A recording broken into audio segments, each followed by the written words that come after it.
Dr. Partha is a consultant in diabetes and endocrinology at Portsmouth Hospital, NHS Trust since 2008.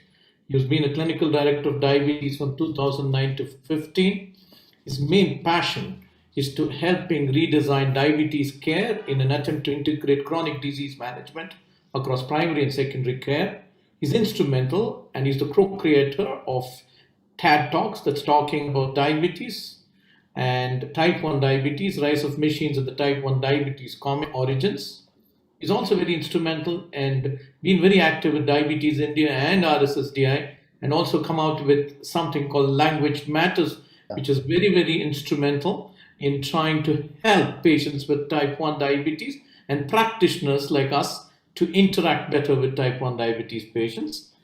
And his passion for integrating technology with diabetes management, especially CGM, is well known, and he's been instrumental in largely advocating the use of CGM in all NHS patients, especially with pregnant women with type 1 diabetes across the NHS platform in the UK.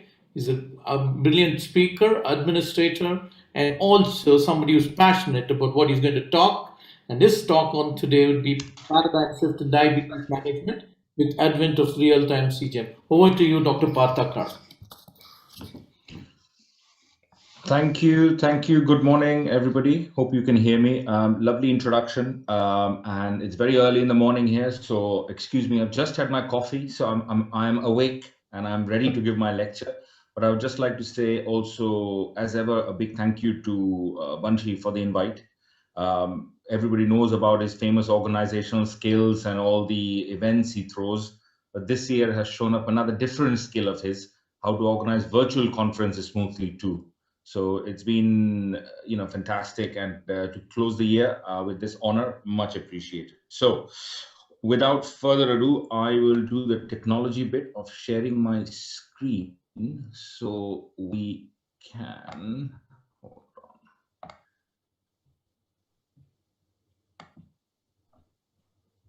Let's see. Right. Okay. So hopefully you can all see that, and we will start. So we're going to talk time in range. We're going to talk about CGM, and we're going to talk about how this may be supporting the concept of looking at newer drugs, safer drugs, and it's not just in type 1, but across the spectrum, because I think it's a matter of time. It's a progression, and I always say that whenever we talk about new things, let's always look back in time and think about step changes in diabetes management as we go along. Step changes have been newer insulins coming through. Step changes have been, who have been in the business long enough will know about the step change of when we move from dipping of urine to pricking of fingers. And now we're moving towards, how can we check our blood glucose without any invasive techniques? And that is not surprising, because I have always said that if you want to look at how medical technology is evolving, you always need to keep an eye on Apple. So if you look at what Apple have done, Apple have moved from, just normal phones and stuff. Now the phones can also look at the option of giving you ECGs. They're looking at the options of giving you oxygen saturations. So it's a matter of time. Once you have glucose monitoring integrated into an Apple Watch or an Apple phone, I think that's it. That becomes very much mainstream. And I think during these present times of COVID, having oxygen saturation is obviously a big thing, etc. So that's where we are at the present moment. Taking it forward, I'm sure Roger Meze must have touched upon this in the morning, but I'm going to just to rehash that HbA1c, I think, continues to be an incredibly valuable metric, especially in many, many countries, that we need to be aware that when we talk about continuous glucose monitoring, we're very much at the start of a journey. We are nowhere near a situation whereby majority of the population can get it, and due to many reasons, mostly due to financial reasons, also due to the fact that not all clinicians are trained in it, which again is something that will happen with over course of time. We learn about new drugs, we have learned about SGLT2 inhibitors, we have learned about GLP-1 analogs, we've learned about newer insulins, and we'll learn about this technology as well. It's part of our job, and that's what we do. But HbA1c continues to be a valuable metric. And the most important thing is that that's the only metric that has been strongly associated with complications, according to all evidence-based medicine. I was here in the last talk, and Banshi was talking about science and evidence-based medicine. So if we still follow that, then HbA1c continues to be a very valuable metric. And that's important to bear in mind. It's also affected by conditions that affect the lifespan of blood glucose, or sorry, a red blood cell, and it's a surrogate marker, doesn't capture hypoglycemia, provides no information about short-term glucose variability, and I think the racial differences, genetic. So there's lots of gaps in HbA1c, which again is very.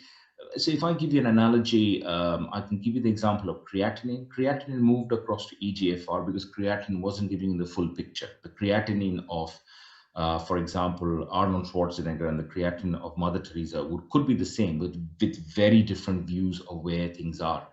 And you could probably look at HbA1c the same. It's got lots of variations around it, still the gold standard, but lots of variations around it. And I think the not capturing hypoglycemia is a major issue. So you can look at HbA1c on face value and say somebody's got an HbA1c of 5.8%, which on face value looks like absolutely brilliant and amazing control. But it's probably also negating out the hypoglycemia that person is having, and thereby we're missing out on that bit. And if we're just doing a look at the HbA1c, no further reviews, then that would have missed out some of the issues that we could have tackled with better drugs, better medications, etc. So here's some example to make the point. I mean, as you can see, these are 4 people with very similar HbA1cs, and their glucose profiling, as you can see, very different through the day, very different spikes through the day.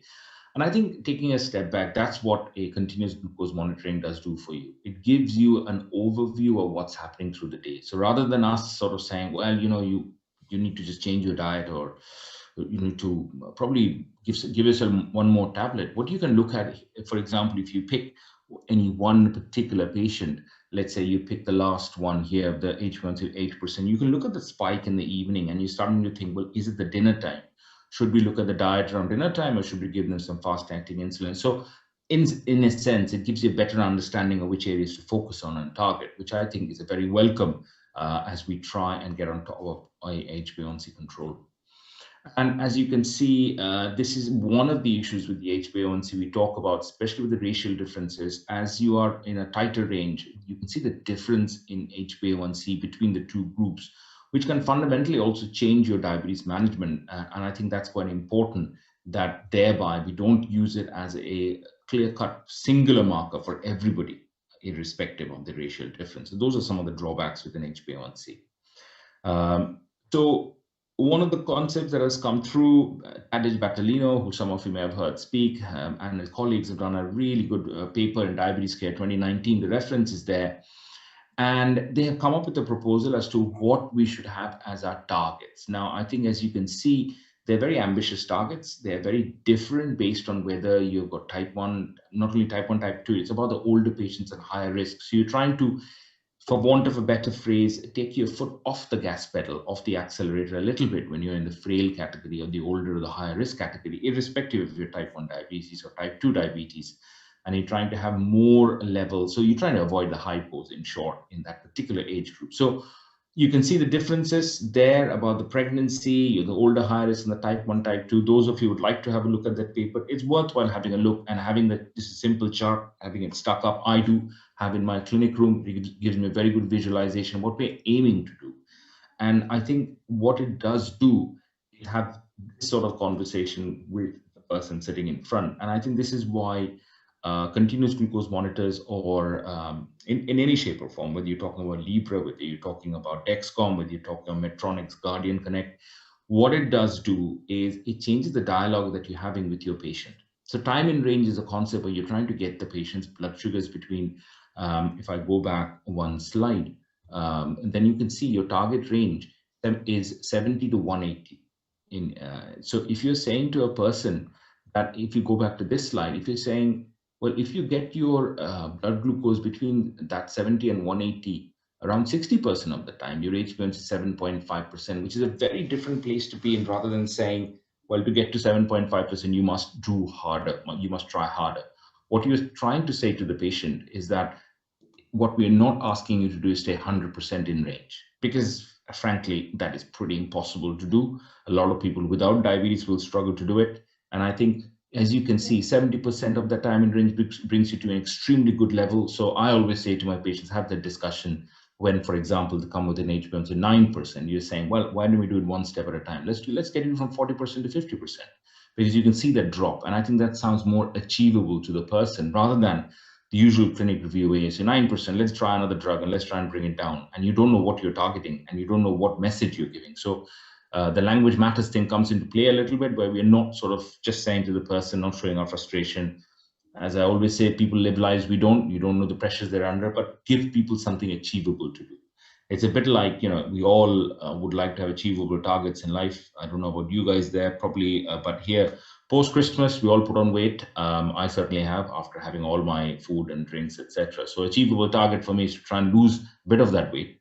It's not easy at certain ages to turn around and say, well, as of next year, I'm going to turn something into like, I don't know, something like Brad Pitt or Salman Khan. It's not possible with all our work. So achievable targets in life is always good from that point of view.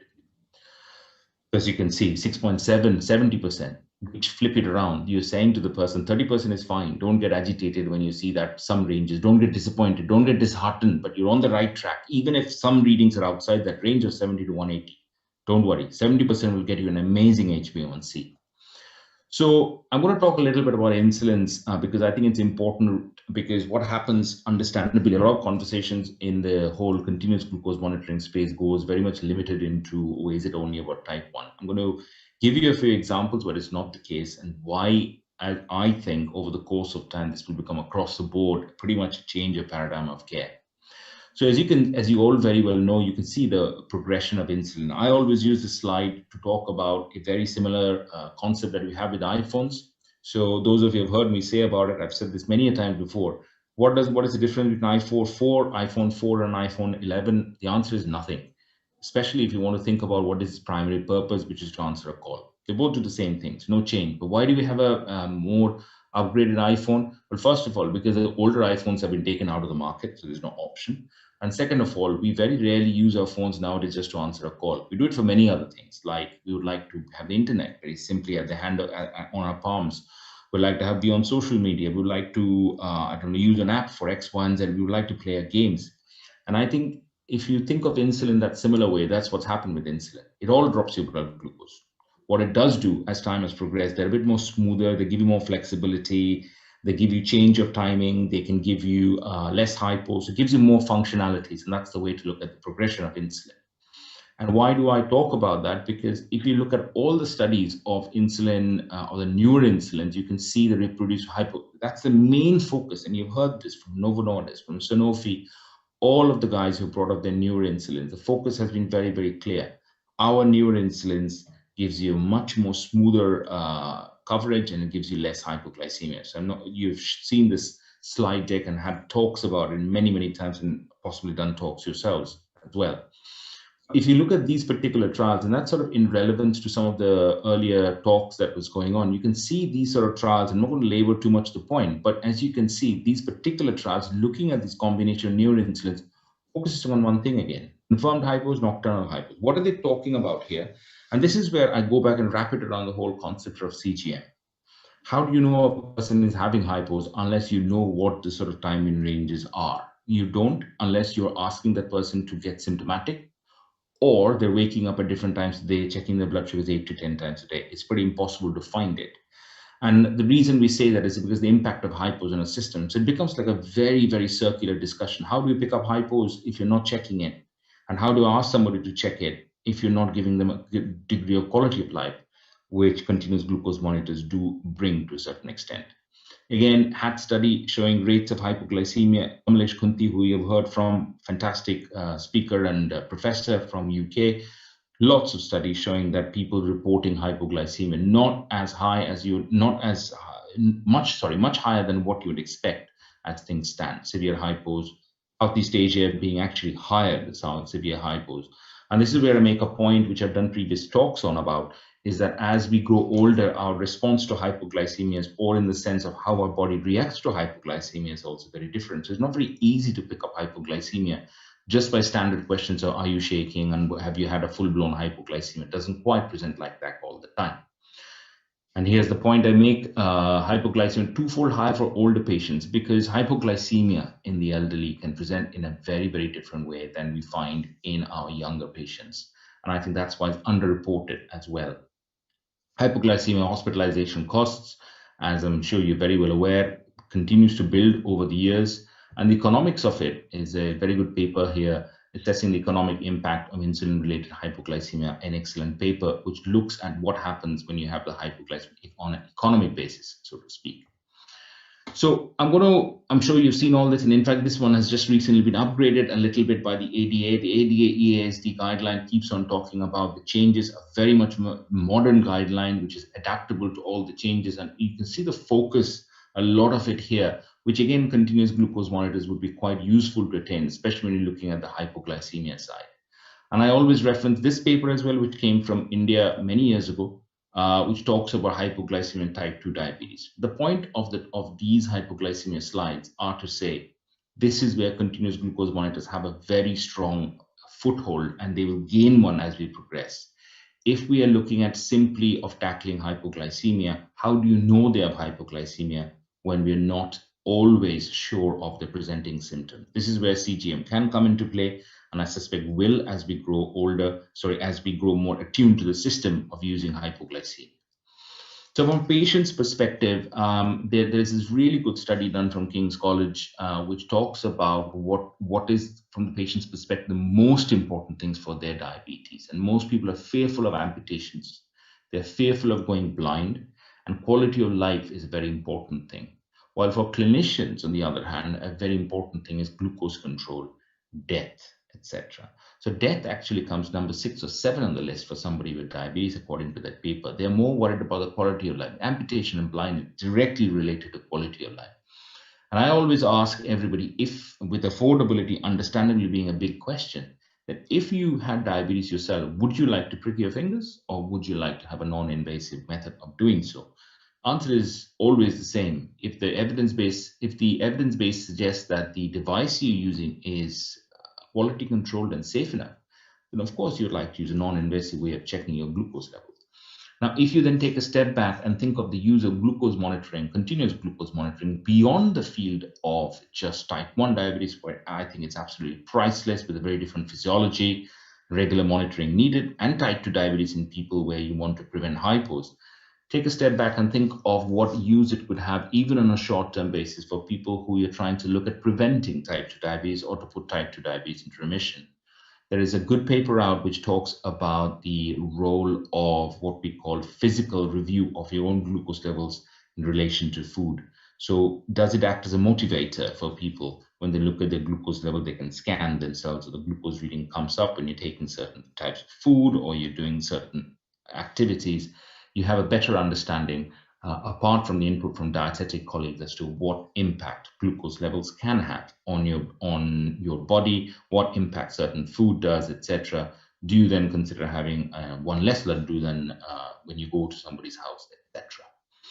So one of the things is about changing the discussion. We're talking about time in range with patients is a fundamental thing of where we go, bearing in mind fully the issues around accessibility, which is not going to be present for many, many groups of people. But for the people who can afford it, and I've heard Banshi say this many a time, there is a significant amount of people who can afford X, Y, and Z. And for the people who can, it's certainly something to go into looking at.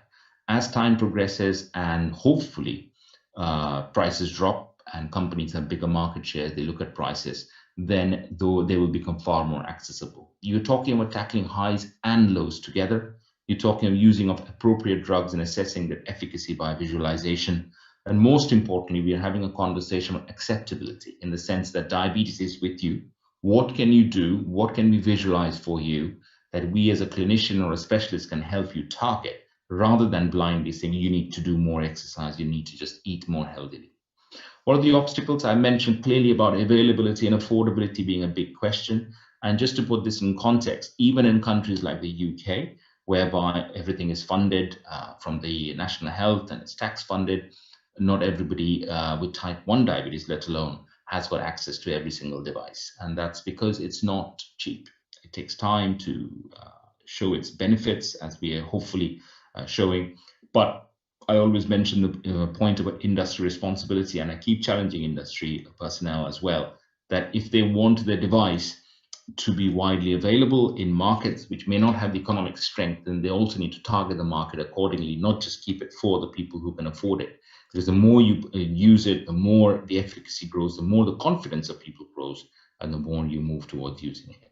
I'm going to finish there. But I think what I wanted to say is that I think as a concept, we're very much, I would say, we're in the foothills. So please don't take this talk as saying that this is it. From tomorrow, everybody should be on CGM. A lot of people you see won't be able to afford it. But I think it's about saying we are here at the start of the journey. And I suspect in the next 4 or 5 years' time, you will see this becoming very much more mainstream as you find other devices. And I said at the very beginning of the talk, biggest game changer, if Apple switches its technology and gives you glucose monitoring at the end of its phone or its Apple Watch, you'll see how that takes off as well. So I'll leave it there. I'll thank you again all for the invite and happy to take any questions if there are any. Thank you.